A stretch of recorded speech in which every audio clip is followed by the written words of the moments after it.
Hello भाइयों, good morning. हम हिमांशु द्विवेदी रोज़ की तरह आपको आज एक और टॉपिक बताएंगे। आज हम आपको बताएंगे derivation of Graham's law of diffusion by using kinetic gas equation. गतिज गैस समीकरण के प्रयोग द्वारा ग्राहम के विसरण नियम की व्युत्पत्ति। ग्राहम के विसरण नियम की व्युत्पत्ति के पहले आप समझो कि ग्राहम्स लॉ ऑफ डिफ्यूजन क्या है। तो इस सवाल का उत्तर है एट कांस्टेंट टेम्परेचर, स्थिर ताप पर किसी गैस के विसरण की दर, rate of diffusion of any gas is inversely proportional to square root of density of the gas. उसके घनत्व के वर्गमूल के व्युत्क्रमानुपाती होती है।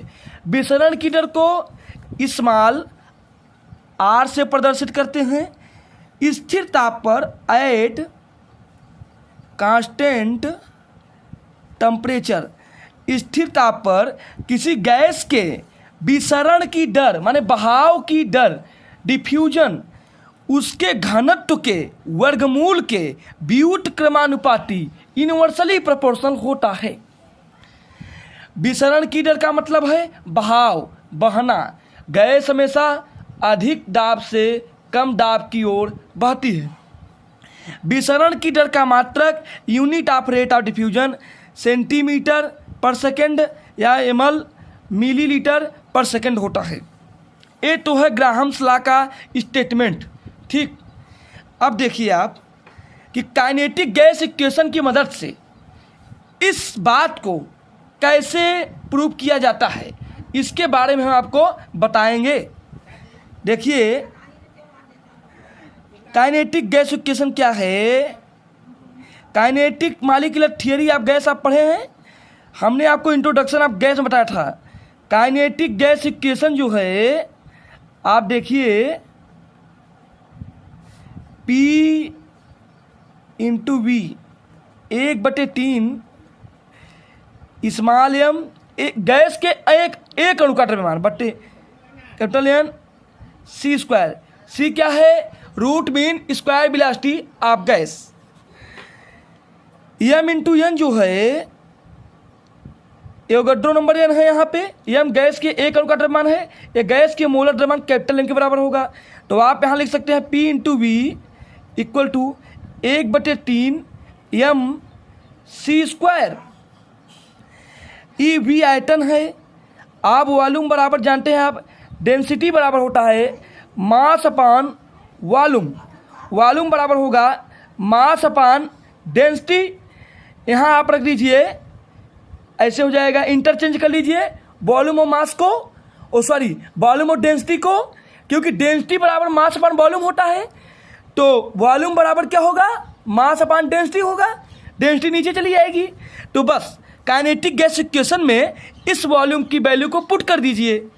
तो P इंटू एम अपान, इसको मान लीजिए कैपिटल एम भी मान लीजिए, कोई फर्क नहीं है, D बराबर 1/3 एम सी स्क्वायर। एम से एम कट गया। P अपान D, P इंटू 1/D बराबर 1/3 सी स्क्वायर।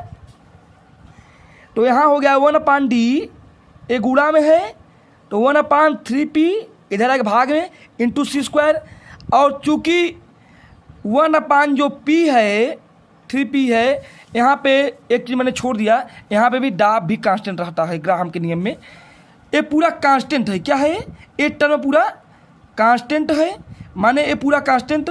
तो 1/D इक्वल टू कांस्टेंट को K इंटू सी स्क्वायर। तो आप देखेंगे कि जो रेट ऑफ डिफ्यूजन है उसी प्रोपोर्शनल आर है। आप यहाँ आर भी लिख सकते हैं।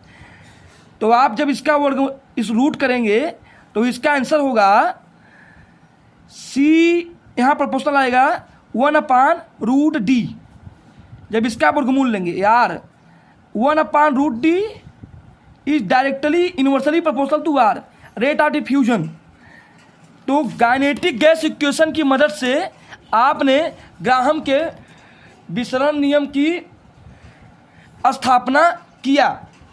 हमने क्या किया, काइनेटिक गैस इक्वेशन लिया, पीवी बराबर 1/3 mn/u सी स्क्वायर। सी क्या है, RMS ऑफ द गैस है। फिर हमने क्या किया, पीवी बराबर 1/3, आप जानते हैं small m is the mass of 1 molecule of the gas है, इंटू सी क्या है, root mean square velocity of gas है। पी उसके बाद जो वॉल्यूम है काइनेटिक गैस इक्वेशन में आप जानते हैं घनत्व बराबर द्रव्यमान बटे आयतन होता है। तो आयतन बराबर क्या होगा, द्रव्यमान बटे घनत्व होगा। तो हमने काइनेटिक गैस इक्वेशन में V के स्थान पे, वॉल्यूम के स्थान पे m/d द्रव्यमान बटे घनत्व रख दिया और इसको m से m कट गया, P इंटू 1/d बराबर 1/3 सी स्क्वायर आ गया। तो एक कांस्टेंट है, इधर आ जाएगा, ये पूरा टर्म कांस्टेंट है, ये k के बराबर है, तो 1/d बराबर k सी स्क्वायर आ गया। तो ये प्रोपोर्शनल हो गया कांस्टेंट के स्थान पे c। जब इसका रूट निकाल लिए सी स्क्वायर का, तो c आ गया। और c डायरेक्टली प्रोपोर्शनल r के है, तो c बराबर इनवर्सली प्रोपोर्शनल /√d या r inversely proportional 1/√d। d क्या है, डेंसिटी है। यही है ग्राहम का नियम। ग्राहम का नियम गतिज गैस समीकरण द्वारा स्थापित हो गया। That's all. इसके आगे हम आपको जितने भी गैसीय नियम हैं सबको काइनेटिक गैस इक्वेशन से डिराइव करेंगे।